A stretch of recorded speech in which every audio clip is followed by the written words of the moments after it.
Si ignoras lo que ocurrió antes de que nacieras, siempre serás un niño. Cicerón. Una hora con la historia, un nuevo enfoque del pasado deshaciendo mitos, con Pío Moa. Pues ya saben, una semana más estamos en radio ya, estamos pues ni más ni menos que con Don Pío Moa en una hora con la historia. Don Pío, muy buenos días. Hola, buenos días. Bueno, mejor muy buenas tardes a esta hora. Bueno, buenas tardes, claro, es verdad. Don Pío, esta semana ha sido una semana muy movida. Tenemos el asunto de Ceuta, la inacción del gobierno de España, algunos comunicadores diciendo que había que apoyar al presidente Sánchez. Bueno, ¿cómo lo ha visto usted y cómo lo ha plasmado en su blog Más España, Más Democracia? Bueno, esta cuestión es fundamental porque revela, entre otras cosas, la ausencia de política exterior por parte de España, una ausencia que viene ya desde hace muchos años y que además, digamos que ha sido una ausencia querida por los partidos, tanto del PP o del PSOE, con aquello de entrar en Europa. Entrar en Europa significaba, entre otras cosas, que España dejaba de tener una política internacional propia, ¿no? Y aquí, pues lo tenemos. Digamos que el problema que se ha planteado en Marruecos es básicamente el mismo que el que plantea Gibraltar. O sea, Marruecos quiere ocupar dos ciudades españolas, es ser posible Canarias y quién sabe si más todavía, mientras que Gibraltar está en manos de una potencia exterior con intereses distintos a los nuestros. La prueba es que está allí, no tendría que estar allí, en nuestro territorio, que invade, en definitiva, es una invasión real. O sea, la invasión de Ceuta es una invasión, en principio, es una parodia, una amenaza de invasión, mientras que en Gibraltar es una invasión, digamos, cumplida, ¿no? Desde hace mucho tiempo, ¿no? Y aquí que tenemos unos gobiernos, desde poco después de la transición, que se proclaman amigos y aliados de estos países que son enemigos. O sea, un país que aspira a ocupar territorio español es enemigo de principio, ¿no? La única cuestión con ellos es que Marruecos es todavía un país débil y que eso no tiene demasiada importancia si hay una política firme y clara al respecto, que no la hay. En cuanto a Gibraltar, pues es lo mismo, ¿no? O sea, un gobierno que se declara amigo y aliado de una potencia que invade tu territorio es algo que no se ve ni siquiera en los países del tercer mundo. O sea, esto revela el abismo de indecencia y de abyección en que ha caído la política española, ¿no? La política exterior, pero la política interior también, ¿no? Decía también, un poco hablando de esto, que la victoria de Ayuso en Madrid había abierto grietas en el PSOE y en el PP. En el PSOE por la derrota, que puede ser el preludio de derrotas más amplias, y claro, estos partidos en definitiva viven de los cargos y los presupuestos, y si no tienen votos, si no tienen tontos que les voten, por decirlo así claramente, pues se hunden, pierden esos cargos y están dispuestos a cualquier cosa para impedirlo, ¿no? Pero esas grietas son reales. O sea, mucha gente en el PP es la victoria de Ayuso, es solo el comienzo de un problema interno que es de esperar que se vaya agravando. Se vaya agravando porque Ayuso no representa la política dominante en el PP. La política dominante en el PP es la de Pujoliño, el Pujol gallego, o sea, Feijóo, es el Casado y compañía, ¿no? Y entonces vamos a ver cómo pasan las cosas. Pero de todas maneras también creo que abre una cierta grieta dentro de Vox. Y esto me ha parecido percibirlo en relación con la cuestión de Ceuta. Porque, por ejemplo, Espinosa de los Monteros ha dicho que parte del problema está en que nosotros no somos un aliado fiable para Estados Unidos y para Reino Unido. Dice, oiga, vamos a ver. Reino Unido, o sea, Inglaterra, ocupa un territorio español en un punto estratégico clave para nuestra defensa, el eje Baleares, Gibraltar, Canarias, ¿no? Es decir, que los que no son fiables para nosotros son ellos. Y tampoco es fiable USA, porque a USA le conviene mucho que Gibraltar siga en manos de Inglaterra, porque Inglaterra es la segunda potencia de la OTAN y es una potencia que tiene una relación especial con USA. Para colmo, los dos países tienen intereses en Marruecos. O sea, son aliados de Marruecos, particularmente USA, ¿no? Tiene una alianza que, en fin, hay que entenderlo, son sus intereses. El problema aquí está en que los gobiernos españoles no defienden los intereses de España. No los han defendido desde hace muchos años. Bueno, pues Spinoza de los Monteros hablaba de eso, olvidando, ya digo, algo tan brutal como es Gibraltar y todo lo que representa, ¿no? Porque incluso el intento de olvidar el problema como si no existiera, como va, secundario y tal, ya es una muestra más de esa abyección, ¿no? Y en cambio Abascal ha dicho allí abiertamente que España no tiene que preocuparse de lo que digan la Unión Europea o USA o Inglaterra, ¿no? España puede hacer muchas cosas por sí misma sin necesidad de depender de estos. Yo quiero recordar también que tuve un cierto en Twitter, hice una pequeña crítica, no pequeña, a Spinoza de los Monteros, porque se jactaba de que él educaba a sus hijos en inglés, que era mirando al futuro, no como esos paletos de las regiones que tratan de evitar el español para poner el idioma regional, ¿no? Bueno, vamos a ver, el inglés nos está colonizando. O sea, el problema de Gibraltar no es simplemente Gibraltar, con todo lo que representa. El problema de Gibraltar es que representa, ya digo, esa ausencia de política exterior española, que depende siempre, y además lo estamos viendo cómo los políticos constantemente están recurriendo a así, la imagen que tenemos en el exterior, lo que digan en el exterior. Oiga, déjese de tantas idioteces, ¿no? O sea, nosotros aténgase a los propios intereses españoles, que es lo que cuenta, ¿eh? Y tenemos este serio problema, ¿eh? Y parte de ese problema es la colonización cultural. Hay un problema de satelización política y militar en la OTAN y un problema de colonización cultural. Porque, ya digo, muchas veces se dice, bueno, es que el inglés tiene una gran importancia, eso nadie lo duda, no hace falta que no lo diga, tiene una gran importancia y en cierto modo nos enriquece. Oiga, no. Efectivamente, un país no puede vivir aislado, ni culturalmente ni en otros sentidos, pero una cosa es que nosotros asimilemos aspectos de la cultura exterior de otros países y otra que estemos siendo asimilados, que es lo que está ocurriendo precisamente. Observe, por ejemplo, cómo la colonización cultural empieza ya desde la infancia, desde la primera infancia, o sea, desde la guardería. Observe usted los nombres o sea, las prendas de vestir, por ejemplo, las mochilas, etcétera, que llevan los niños. Están llenos muchas veces de palabras en inglés.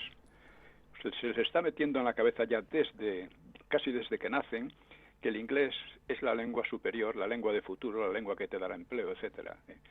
Esta es una colonización brutal que se hace de manera así como disimulada, pero que está delante, a la vista de todo el mundo. Y ya no digamos cuando subimos, cuando vemos, por ejemplo, montones de negocios que ponen o sea, que se definen en inglés, las pocas invenciones que se hacen en España se suelen poner nombres ingleses, en fin, es una cosa tremenda, ¿no? De esto nadie habla, yo hablo bastante en el blog y habría que hablar mucho más y además organizar una respuesta, porque esto no puede seguir así. Bueno, pues como digo, veo que hay una cierta grieta dentro de Vox entre el sector que podríamos llamar anglómano o demasiado anglófilo. La anglofilia en sí misma no es mala, como tampoco la francofilia, ni la rusofilia, ni nada por el estilo. Es simplemente cierto sentimiento de amistad por esas culturas o países. Pero cuando llega la anglomanía, cuando se convierte en manía, ¿no?, que va contra verdaderamente la propia identidad cultural, pues eso ya es peligroso. Y decía que Abascal ha hablado muy claro y muy bien. O sea, España puede hacer muchas cosas y no tiene por qué estar dependiendo siempre de lo que vayan diciendo o dejando de decir y presiones por aquí y por allá. Eso es. Hubo además un antecedente, que conviene recordar, el de Perejil, cuando aquel suceso, cuando Marruecos invadió la isla de Perejil, pues nos encontramos con que Francia apoyaba a Marruecos y con que el gobierno de Aznar tuvo casi que pedir permiso a USA para volver a ocupar un territorio español. Y solo después de eso lo hizo. Y al final ha quedado la cosa, no ha sido una victoria total ni muchísimo menos. Perejil sigue siendo un territorio español, pero carente de agua. Es prácticamente una roca sin más, cosa que antes no era. Entonces, pues estamos así. Y ahora tenemos a estos mangantes, son los mangantes simplemente, no los del PSOE, del gobierno, pues a la Robles diciendo España no aceptará ningún chantaje. Hombre, deje de decir idioteces. O sea, ¿quién quiere engañar? España no ha hecho más que aceptar chantajes de Marruecos desde hace muchos años. Aceptarlos y someterse a ellos. Es verdad. Y lo sigue haciendo. Lo sigue haciendo. Y lo seguirá haciendo. Porque este gobierno es así. A lo mejor, claro, la invasión esta migratoria, ¿no?, que ha organizado Marruecos es hoy por hoy una advertencia, sobre todo, una advertencia de lo que puede ocurrir. Hay además la marcha verde del Sáhara y cosas por el estilo, ¿no? Sí. Es una advertencia, pero seguramente, aunque ahora esté cortando ese movimiento, que antes que lo ha fomentado el propio gobierno marroquí, aunque lo esté cortando, pues tendremos que ver a costa de qué, o sea, qué les ha ofrecido el gobierno español. Sí. Claro, esto es un poco lo que pasó con Perejil, que fue una victoria muy a medias, casi una claudicación, ¿no? Es verdad. Claro, no olvidemos además que la OTAN no defiende a Ceuta y Melilla. Claro. O sea, de hecho considera a Ceuta y Melilla como ciudades no españolas. Sí. Y tenemos también a la Unión Europea haciendo esta falsa gritería, ¿no?, como diciendo Europa, no, eso es Europa y no tolerará no sé qué. Obviamente Ceuta y Melilla no están en Europa, están en África, son territorios españoles pero están en África, como Canarias no está en Europa, ¿no? Y la OTAN, como digo, para empezar, no las defiende, aunque sí defiende a Gibraltar, claro está. Bueno, pues esta es la situación y hay que aprovechar para que la gente se entere. Hay que aprovechar para señalar que la verdadera situación es esta, que España tiene que salir de ahí si quiere ser algo y no simplemente un satélite o una colonia, ¿no?, que es en lo que nos están metiendo estos gobiernos que tenemos desde hace años, y que aquí sería ideal, hablando de las grietas, de lo de Ayuso que decía, sigue siendo... Lo ideal sería que efectivamente estas grietas se abrieran mucho más y se hundieran el PP y el PSOE y dejaran lugar a otras fuerzas más serias, ¿no? Sí. Otra cosa es que con este gobierno consigamos salir adelante, pero efectivamente eso sería lo deseable, ¿no? No, bueno, este gobierno tendría que hundirse y es más, yo creo que tendría que ir a la cárcel en pleno, ¿no? Porque son delincuentes, no son otra cosa que delincuentes. Eso también. Contra la democracia, contra la libertad, contra todo lo que usted quiera, contra España, ¿no? Entonces tendrían que salir otras fuerzas, Vox podría ser una de ellas, yo creo que va por buen camino en general, que para empezar respeten lo esencial que es la unidad nacional. La unidad nacional es quizás la herencia más importante que ha dejado el franquismo y que todavía no han conseguido destruirla. Porque la unidad nacional es el suelo sobre el que se puede asentar la democracia. Si usted no acepta eso, usted está resquebrajando el suelo, precisamente la democracia. Lo que nos lleva es a repetir la experiencia de la República y del Frente Popular. Es decir, si no a una guerra civil, a una destrucción de la propia España, que volviera a convertirse en una serie de pequeños estados completamente impotentes y que servirían simplemente pues para que otras potencias chantajeasen al conjunto. ¿no? Eso es. Aquí tenemos también, por ejemplo, hablando de Espinosa de los Monteros, tenemos el caso de Esperanza Aguirre. Esperanza Aguirre es una auténtica patriota, una patriota inglesa. Una patriota inglesa, esa es la diferencia, claro. Bien, claro, es una patriota inglesa. Sí. Es una gran admiradora de Thatcher, la de Bombardeemos Madrid, porque Thatcher era una patriota inglesa y hay que reconocerle su mérito, ¿no? Pero claro, eso incluye un gran desprecio por España. Es imposible que no tengan desprecio por un país cuyos gobiernos, ya digo, se declaran amigos y aliados de potencias que invaden su territorio y que aspiran a quitarle más territorio todavía. Claro. Bueno, pues hablando de esto, Sí. hay un tema que estoy tratando en el blog. En el blog he señalado que hay 3 cosas fundamentales de política de fondo que es preciso desarrollar, porque no se pueden quedar simplemente en quejas o en lamentaciones o en denuncias, ¿no? Uno es la reivindicación del franquismo como base necesaria para una democracia. Otra es, digo, la reivindicación histórica, la reivindicación de su legitimidad histórica. No es que el franquismo vaya a volver, yo creo que es imposible, ¿no? Y además no corresponde a las circunstancias actuales. Pero el franquismo es la base de todo lo que podemos tener ahora. En segundo lugar, la reivindicación de la neutralidad como base de una independencia nacional. Hemos visto como en la OTAN pues somos un país ridículo, ¿no? Un país que la OTAN ni siquiera protege todo su territorio y que utiliza a España pues como un satélite realmente, Sí. sin más. Y así alguna otra cuestión fundamental de la que nunca se habla, pero sobre todo estoy desarrollando de momento la cuestión de la neutralidad. ¿Por qué España fue neutral en las 2 guerras mundiales y qué alcance mucho más allá de aquella circunstancia tiene actualmente? Claro. O sea, España debe ser neutral, en mi opinión, pero eso hay que explicarlo hay que explicarlo y razonarlo bien, porque la inmensa mayoría de la gente tiene unas ideas equivocadas tanto sobre las relaciones internacionales actuales como la evolución internacional actual, y te responde diciendo España no puede aislarse. Yo digo, mire usted, si usted cree que la alternativa a la independencia es el aislamiento, pues usted está preparado para creer que los burros vuelan, ¿eh? Hay muchas cosas que se pueden hacer aparte de aislarse, ¿no? Que nadie lo quiere. Pero se puede mantener la independencia, y para España independencia significa neutralidad. Es un asunto que necesita mucha explicación, porque toda la política seguida por los gobiernos españoles desde hace tiempo y por los intelectuales va en dirección contraria, por la mayoría de los intelectuales.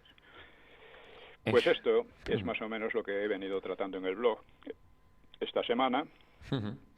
Pues a lo mejor tenemos que pasar ya directamente al capítulo de hoy, ¿no? Sí. Alemania a punto de ganar la guerra mundial. Sí. Bueno, ¿qué pasó?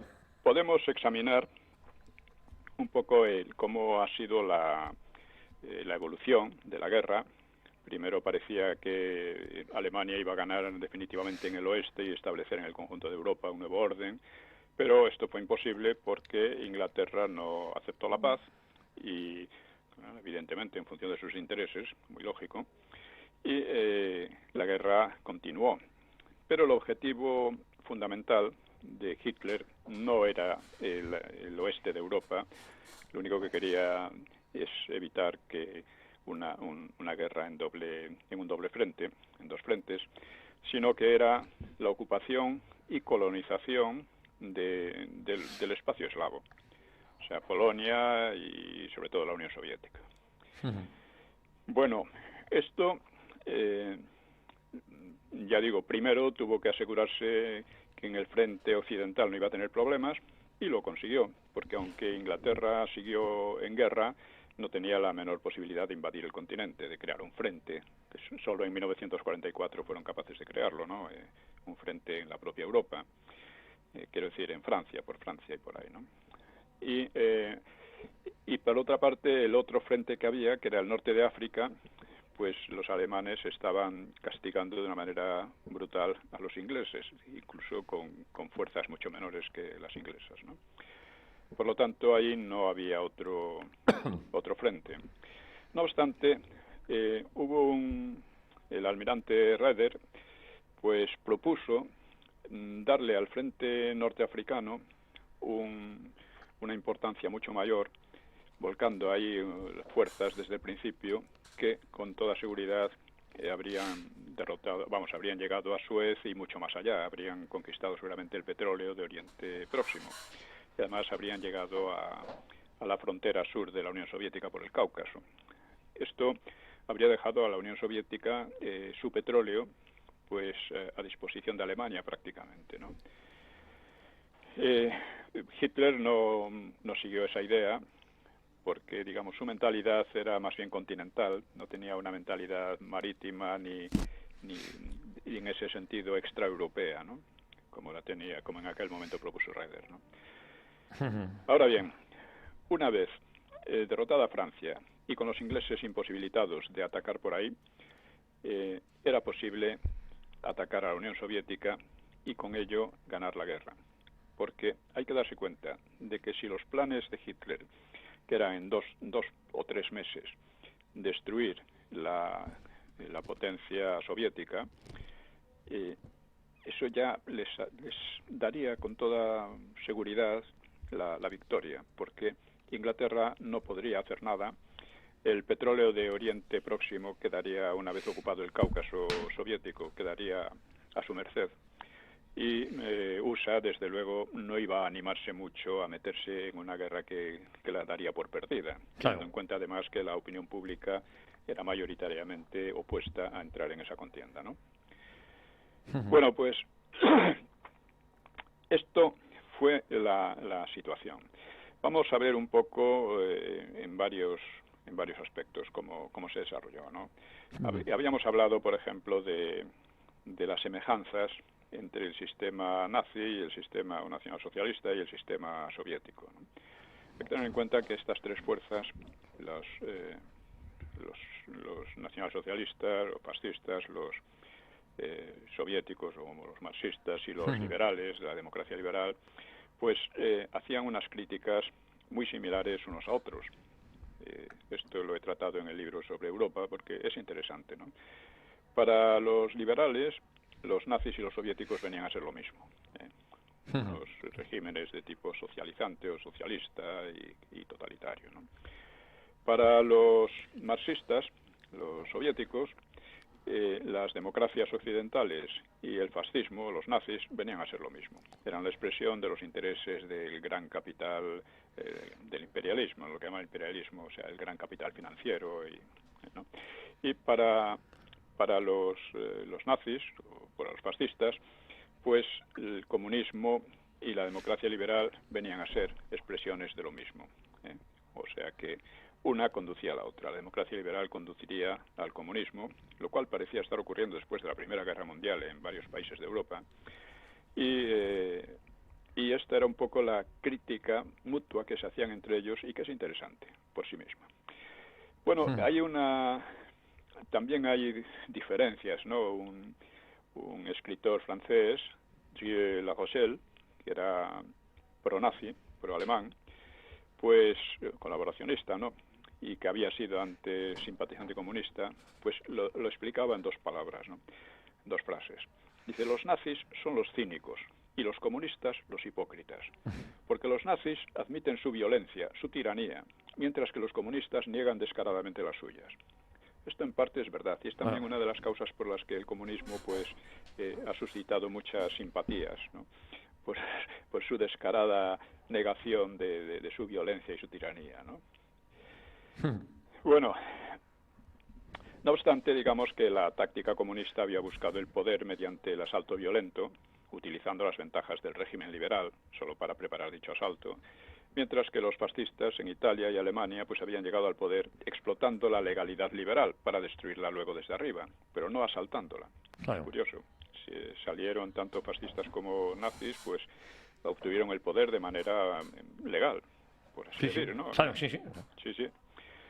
Luego, la Comintern, la Internacional Comunista, pues había suavizado algo su línea con los frentes populares que buscaban agrietar a las democracias aprovechando sus contradicciones internas. Bueno, el régimen bolchevique había tenido 16 años más que los fascismos para afirmarse.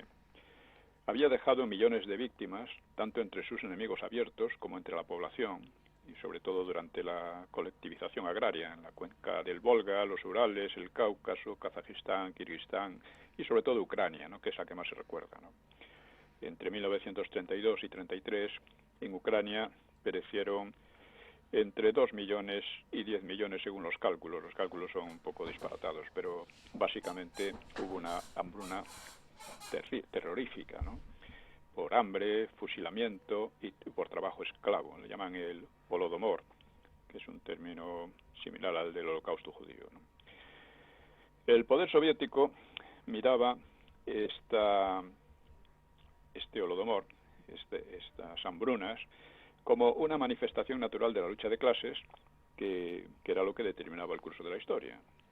Y en esta lucha se forjaría lo que llamaban el hombre nuevo bolchevique, ¿no?, hecho de una pasta especial, como decía Stalin, ¿no?, que estaría entregado por completo a la causa y guiado por una moral materialista proletaria, ¿no? Esto lo expresaría un líder bolchevique llamado Ordzhonikidze ante los episodios de Ucrania. Decía: nuestros cuadros, o sea, nuestros digamos, especialistas políticos, dice que conocieron la situación de 1932-33 y que soportaron el golpe, están verdaderamente templados como el acero. Pienso que con ellos se construirá un Estado como la historia no ha conocido nunca. Y el nazismo, que aún no había causado ni de lejos tal mortandad, pero había construido un sistema concentracionario muy amplio, ¿no?, pero la moral venía a ser parecida. Y esto en una frase de Himmler, ya en plena guerra, a oficiales de las SS en Poznan. Decía: la mayor parte de ustedes sabe lo que es tener delante un centenar de cadáveres, o 500.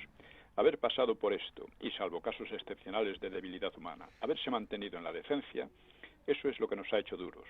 Esto es una página gloriosa en nuestra historia que nunca ha sido escrita y que no podrá ser escrita. O sea, era una nueva moral.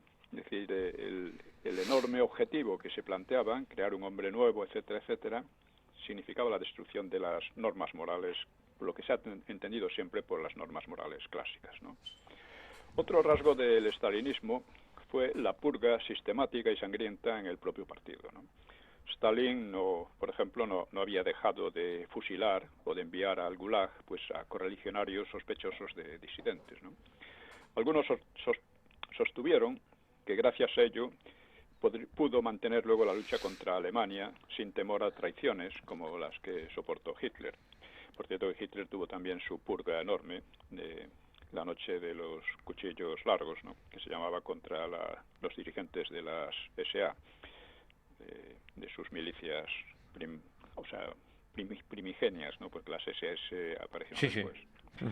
Justo. Otra diferencia en el aspecto bélico fue la eficacia de los servicios secretos soviéticos, que penetraron en círculos de alto nivel en Alemania y también en USA, y hasta en lo más íntimo del espionaje inglés. Hitler, en cambio, siempre tuvo que actuar medio a ciegas. Sus instrucciones de encubrir los preparativos de la Operación Barbarroja fueron inútiles. Stalin supo la fecha, fuerzas y mandos del ataque alemán, tanto por medio de agentes comunistas como del gobierno inglés. Lo que pasa es que no hizo caso de tales informes. Esto ha dado pie a mucha discusión. ¿Por qué no les hizo caso? Porque creyó que eran intoxicaciones de los propios servicios ingleses. Él sabía que Inglaterra estaba muy interesada en que Alemania y la Unión Soviética lucharan, y pensaba que era parte de esto. Sin embargo, por ejemplo, entre quienes advirtieron a Stalin estaba Richard Sorge, que era un comunista alemán infiltrado en el partido nazi, era periodista en Tokio, muy relacionado con la embajada alemana.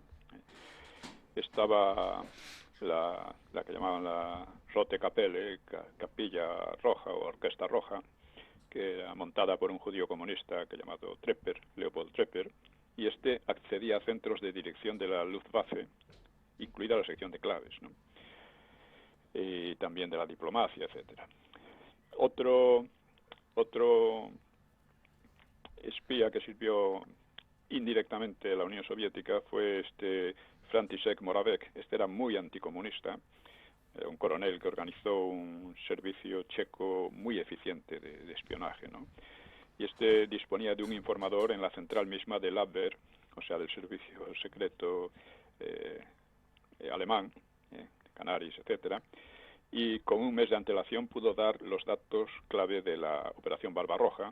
La Operación Barbarroja, recordemos, es la invasión de la Unión Soviética, ¿no?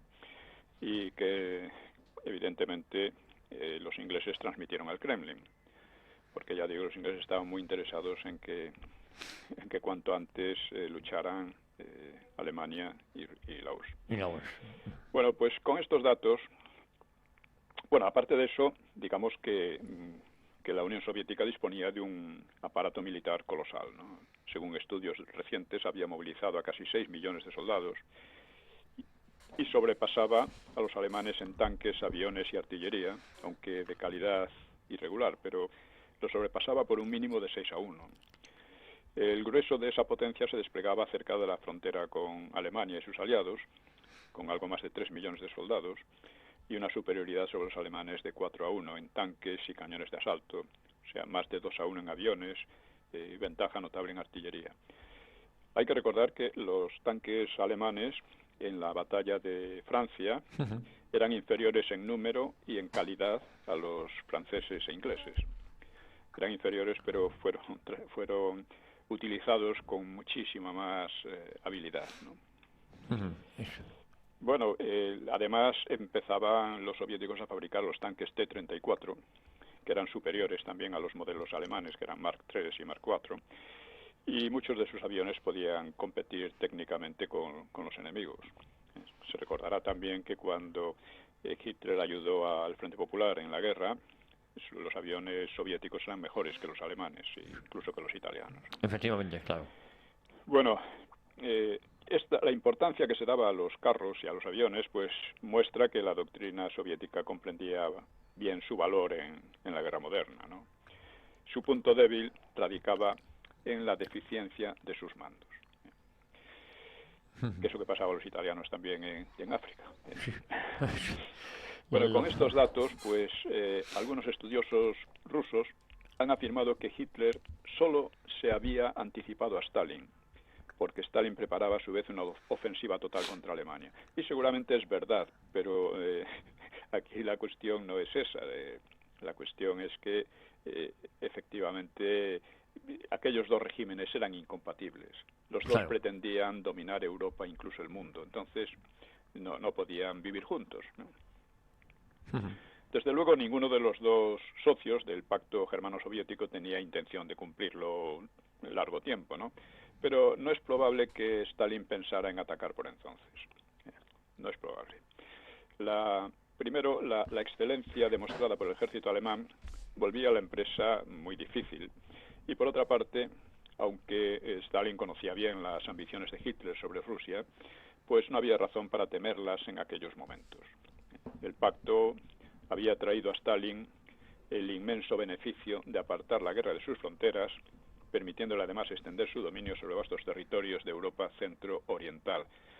No olvidemos que la gran estrategia de Stalin consistía en procurar que la guerra mundial, que estaba seguro de que iba a estallar pronto, no estallase en sus fronteras, no estallase entre Alemania y la Unión Soviética, sino entre Alemania y los anglo-franceses.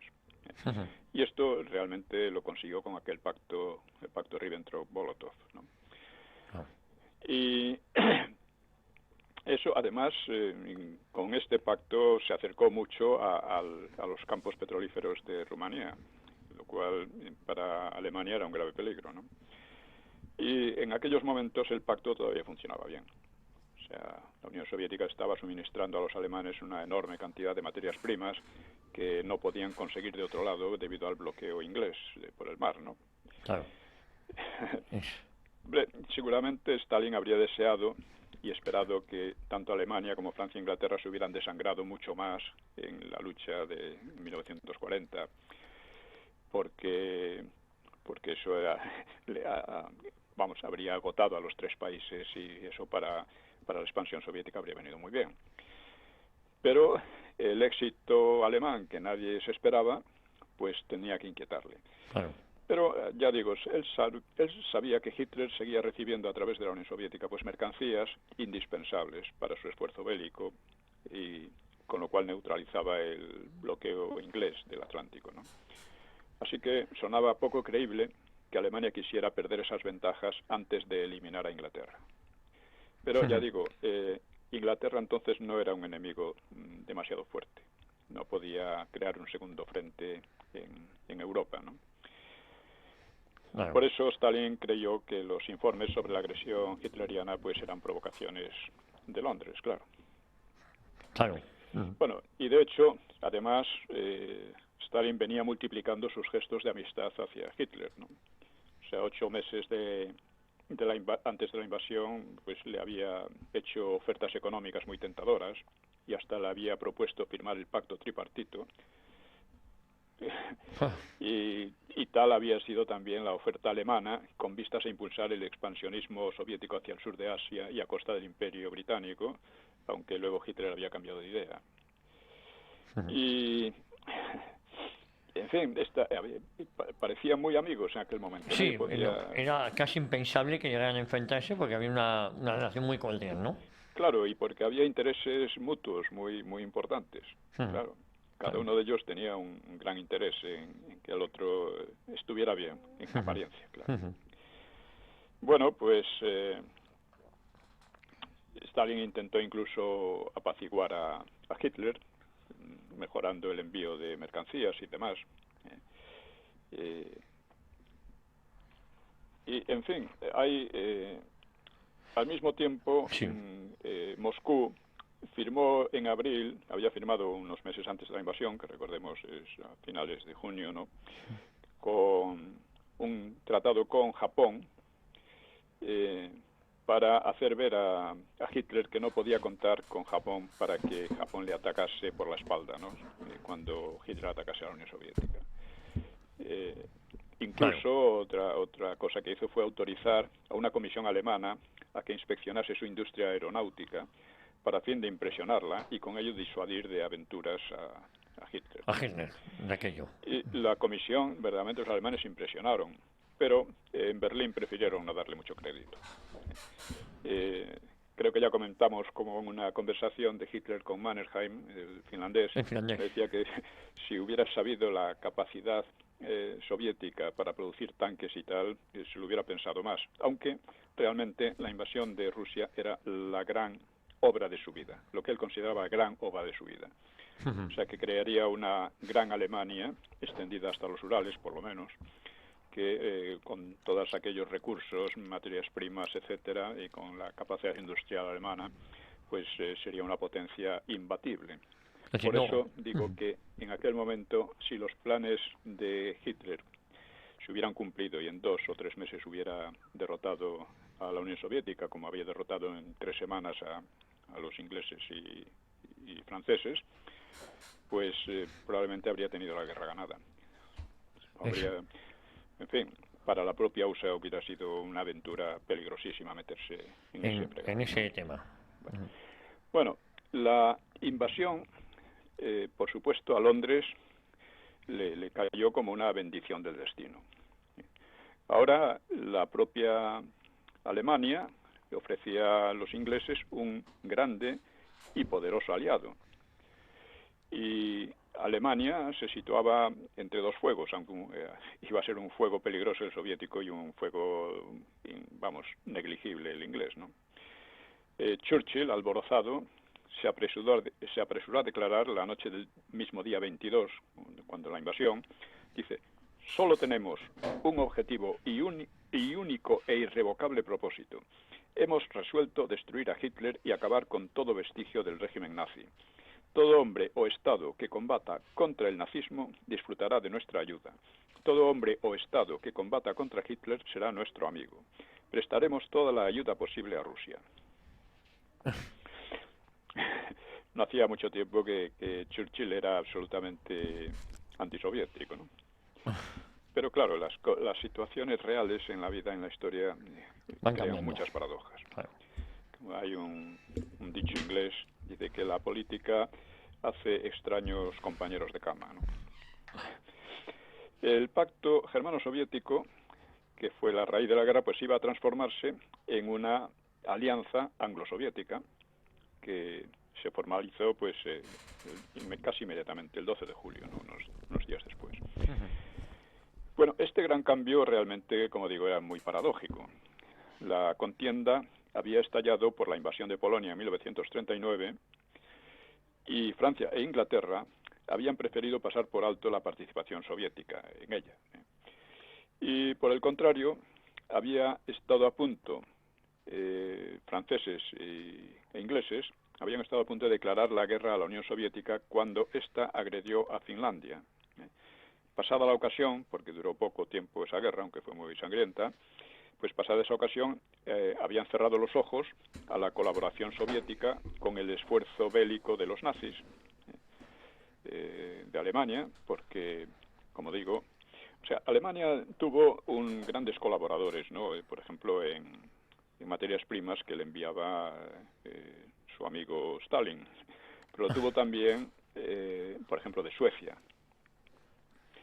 Suecia, el hierro sueco, que era de excelente calidad, pues era fundamental para la industria armamentística alemana. ¿no? Claro. No solo el hierro, los rodamientos de bolas y la técnica sueca colaboraron mucho con los alemanes, incluso permitiéndoles atravesar su territorio para ir a Noruega o a Finlandia, ¿no? O sea, atravesar tropas alemanas, ¿no? En fin, una vez, ya digo, al caer Francia, pues Churchill evitó los roces con Stalin, esperando que antes o después chocase con Hitler, y por fin sucedía esto. Como vemos, hay siempre expectativas, unas se cumplen, otras no, pero que dan lugar a pues eso, a significativos cambios de orientación, ¿no? Londres también corría un riesgo muy serio, ¿no? O sea, ¿cómo quedaría Europa después de una guerra arrasadora? ¿Sería posible contener entonces la revolución? Este otro albur que corría. Y si la Unión Soviética venciera, ¿qué pasaría con la democracia y la influencia inglesa en Europa? La consecuencia podía ser incluso peor que si ganara Hitler. Sin embargo, estas consideraciones sobre un futuro lejano, como suele ocurrir, pues pesaban poco ante la apuradísima situación de la que Churchill intentaba salir a cualquier precio. Porque, insistamos, en esos momentos Inglaterra no cesaba de recibir muy serios golpes en el norte de África, ¿no? Como había recibido en los Balcanes y Creta. También para los ingleses pues sería una gran ventaja que Alemania y Rusia quedaran exhaustas y fuera de juego al llegar la paz. Es decir, todos ellos jugaban un poco a Alemania, o sea, Stalin y Churchill jugaban con la idea de que sus contrarios quedaran debilitados, exhaustos, ¿no? Exhaustos, claro. Y eso les daría a ellos la gran ventaja final, ¿no? Y Stalin, claro, comprendía muy bien el doble juego de su nuevo aliado inglés y pronto empezó a presionar por la apertura de un segundo frente en el oeste, cosa que le parecía bastante fácil, porque Alemania había retirado el grueso de su potencial bélico hacia el este. Es decir, claro, al atacar a Rusia tuvo que dejar, no desguarnecido, pero mucho más débilmente guarnecido todo el posible frente occidental, ¿no? Por Francia, o sea, el muro del Atlántico, que iba desde Noruega hasta la frontera española, ¿no?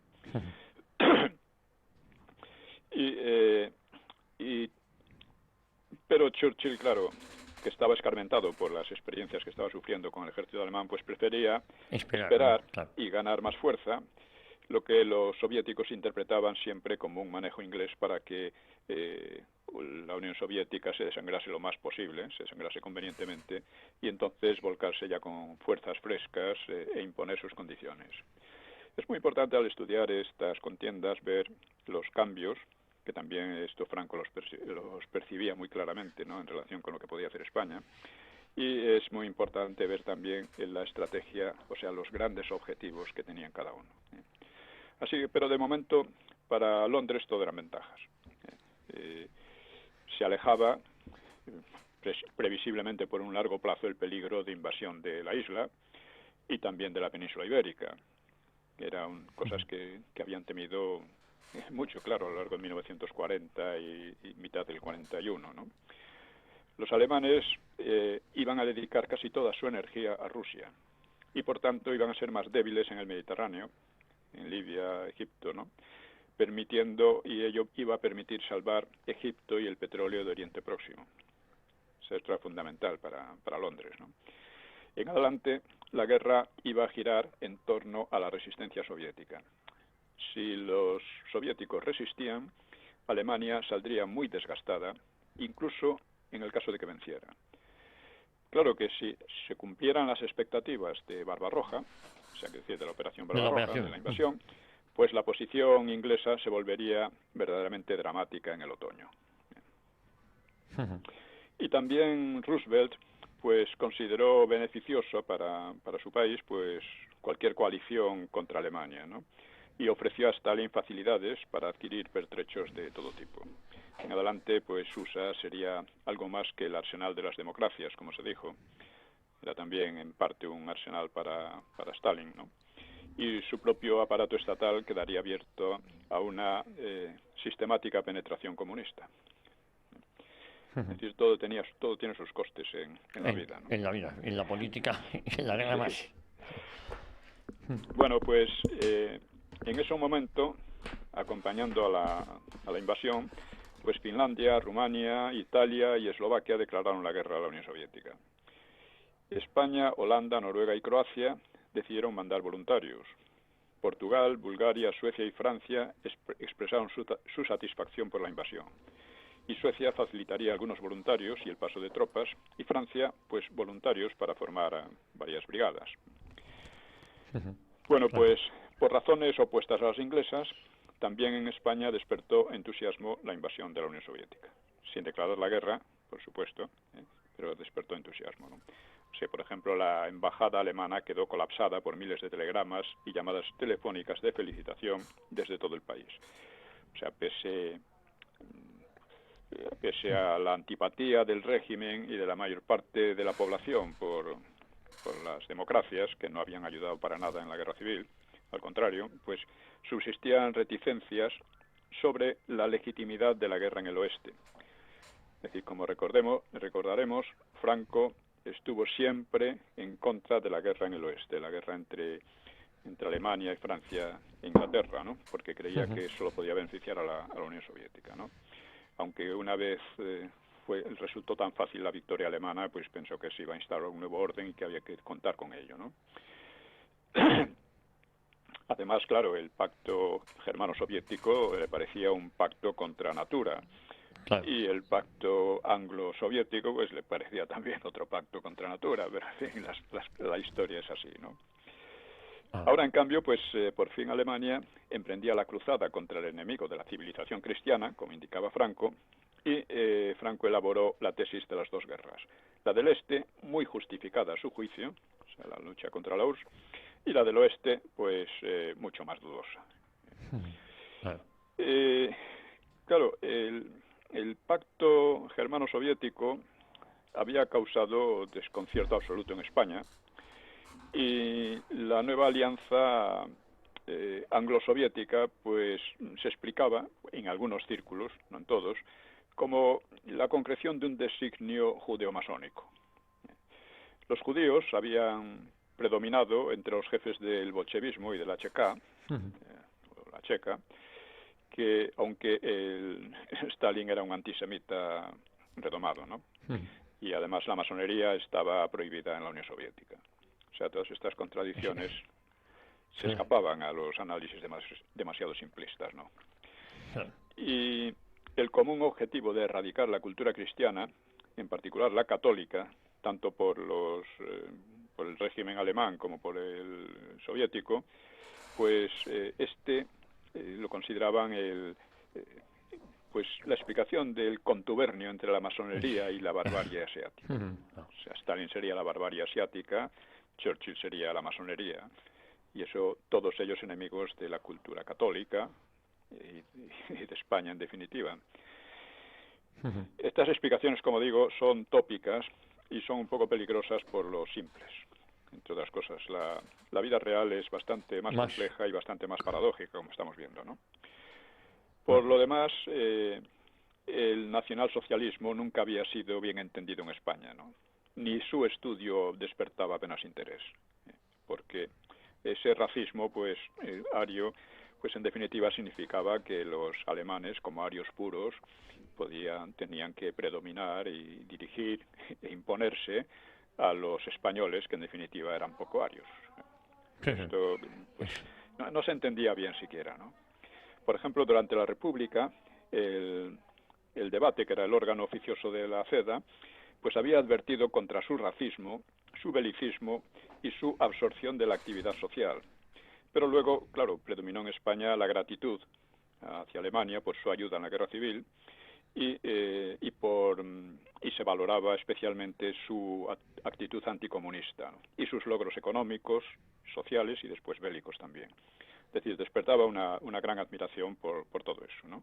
Gratitud por la ayuda y admiración por sus logros económicos y también por su enemistad hacia el comunismo, que para los españoles era fundamental, porque lo habían soportado en su propio país.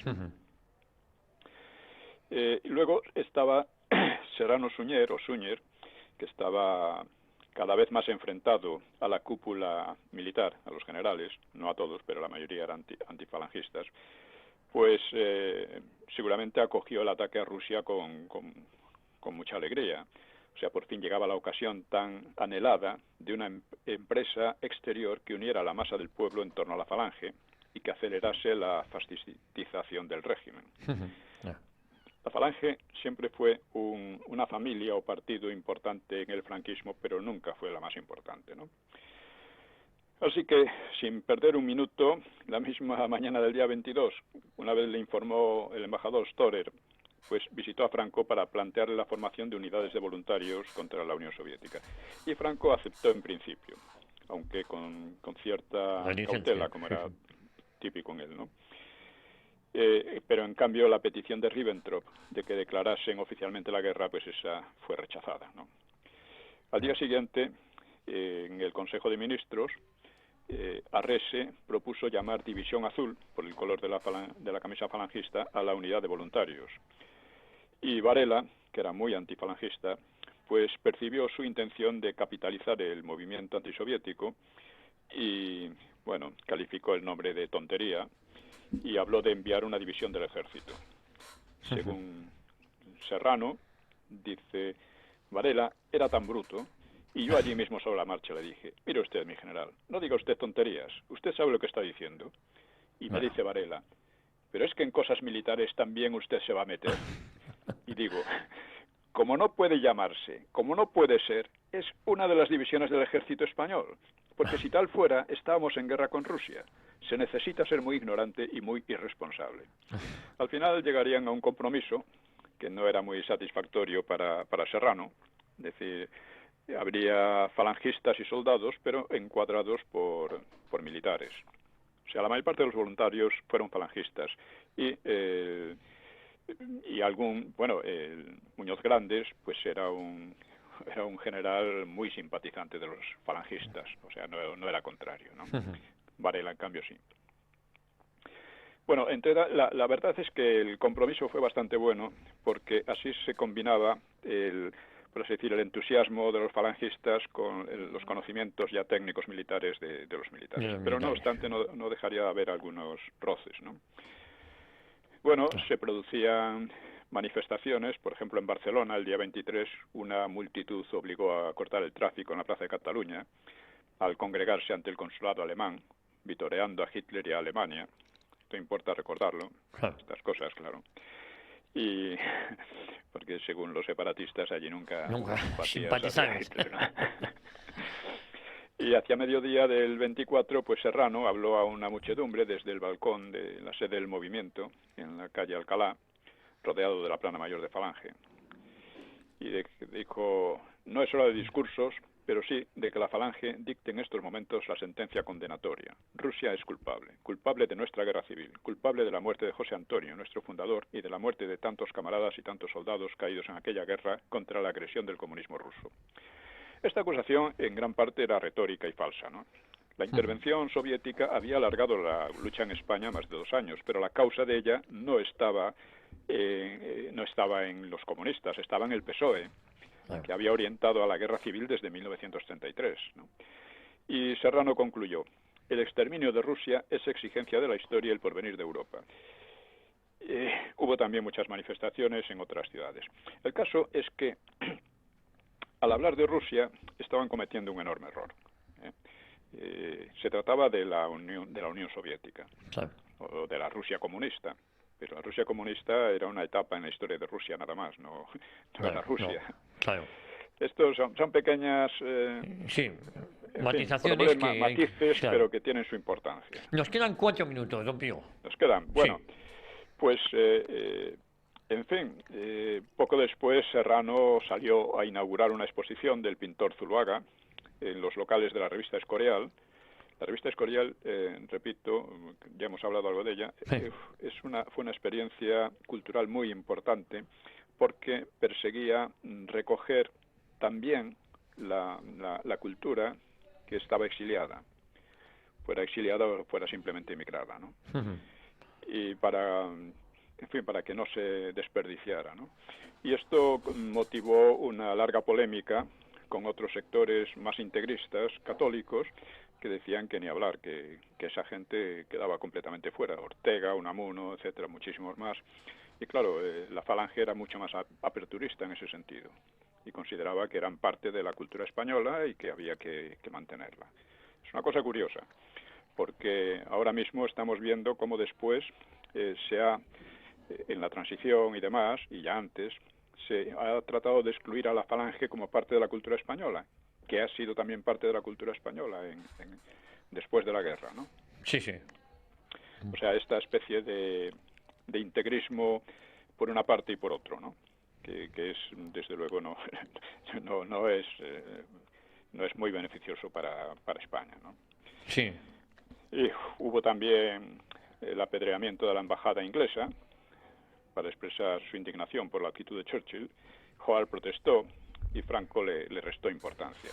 Es de más o menos por este periodo cuando Howard cuenta esa patraña de que le llamó, no sé si Serrano, diciéndole si quería que le enviara más policía para proteger la embajada, y él le había dicho, no, lo que quiero es que me envíe menos estudiantes, menos manifestantes. Esto es una invención del caradura de Howard, que fue un caradura todo el tiempo, que estuvo inmiscuyéndose en los asuntos internos y, en fin, planteando todo este tipo de cosas, ¿no? Sí. Bueno, los generales impusieron el nombre oficial de División Española de Voluntarios, pero popularmente sería conocida como División Azul. También en Alemania, Blaue Division, Galubaya Division por los rusos, Divisia por los rusos, Blue Division por los anglosajones. Es decir, la división debía contar 15.000 hombres como las alemanas, pero la afluencia desbordó el número, obligando a cerrar hasta 18.000 soldados. Y bastantes jerarcas de la Falange, empezando por Ridruejo, pues se alistaron para dar ejemplo, y también varios extranjeros, españoles de origen alemán o eslavo, y asimismo marinos y aviadores, ¿no? Pudo haber algún que otro izquierdista deseoso de lavar su pasado, de desertar a los soviets, pero pues fue una cantidad insignificante, ¿no? Otros fueron rechazados por superar la edad admitida, por arriba o por abajo. Algunos, que eran verdaderos chavales, falsificaron y consiguieron entrar. Y la sección femenina prestó un servicio de enfermeras y trabajó en la confección de ropa. Todo esto lo he tratado también de una manera particular en la novela Sonaron gritos y golpes a la puerta, que quizás a algunos les interese porque iba a ser una guerra extremadamente feroz. Bueno, pues veremos en la próxima sesión cómo las expectativas de Hitler, que habría ganado la guerra realmente si se hubieran cumplido, pues se frustraron. Pues don Pío, lo dejamos aquí si le parece. Volvemos la próxima semana a Radio Ya a una hora con la historia y hablando del papel tan importante que jugó España en la neutralidad, cosa que luego pues sería de agradecer, ¿no? Como así Sí, hombre. sí, sería fundamental. Nos salvó de todo. Pues don Pío, un abrazo muy fuerte. Un abrazo para todos. Gracias.